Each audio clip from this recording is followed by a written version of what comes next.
So did you know that you can actually experience a genuine irrational fear of falling in love? And you might be like, Liz, how could you not know this? I'm terrified of falling in love. I'm terrified of commitment.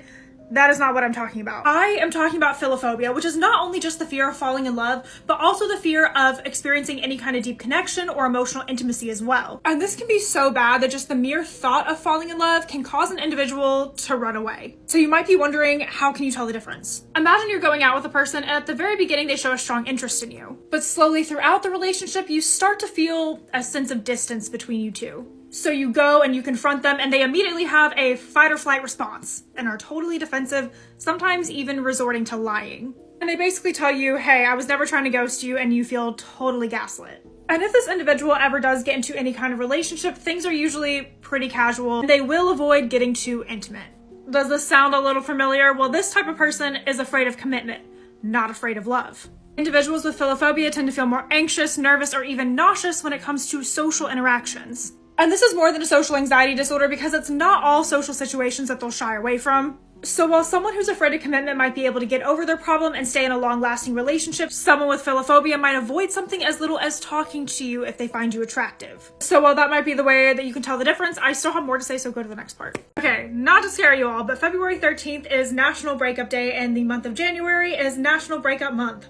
A study was conducted in which 59% of people stated that hypothetically, if they were thinking about a breakup, they would do so before Valentine's Day, so that they could save money. This is why at the beginning of the year, there's often a spike in couples splitting and divorces being filed. Why do I bring this up, you might ask? Well, honestly, there is nothing worse than heartbreak. And one of the most common causes of philophobia is a terrible heartbreak from a previous relationship.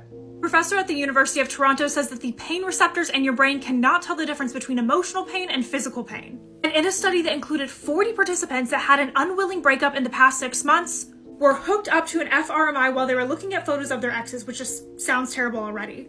And then researchers turned around and applied heat to their arm. This activated these same exact regions of their brain. Also, kind of side note, weirdly, all the participants experienced a reduction in pain after they were all given a placebo. And research has shown that humans would rather get physically hurt than socially excluded. So people are not being dramatic whenever they say that they feel literally sick whenever they're broken up with. There is even broken heart syndrome, in which being in emotional pain actually damages your heart, and sometimes people can even die from this. So you might be like, oh, philophobia doesn't sound so bad. Well, the problem is that if you avoid the source of the phobia, it only gets worse. And many people dealing with philophobia socially isolate themselves, which is one of the worst things that you can do, which can open you up to things like depression and also just flat out the dangers of being lonely.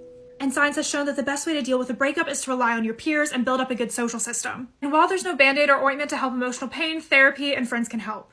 If you are experiencing a heartbreak this Valentine's season, I promise, it is going to get better. Happy Valentine's season. So did you guys know that Cupid was a malevolent demon? Or was no one gonna tell me? So everybody just close their eyes and picture Cupid in their head. Is everyone seeing a fat, chubby, cherub-looking baby with a diaper?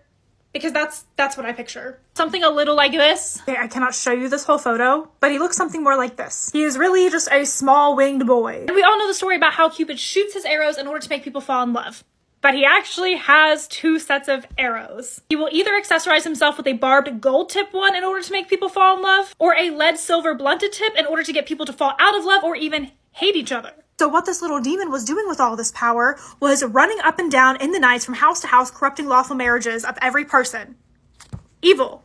And here's an example. Well, Apollo, this guy, was being smart with Cupid one day. I'm assuming that he was just making fun of his smaller arrows or something. And Cupid was like, you know what the worst thing ever is? Heartbreak. Before Apollo could even respond, Cupid had already taken out his arrow and shot him. And he shot him just in time with this girl named Daphne walking by. And then he takes his blunt tip arrow and he shoots Daphne.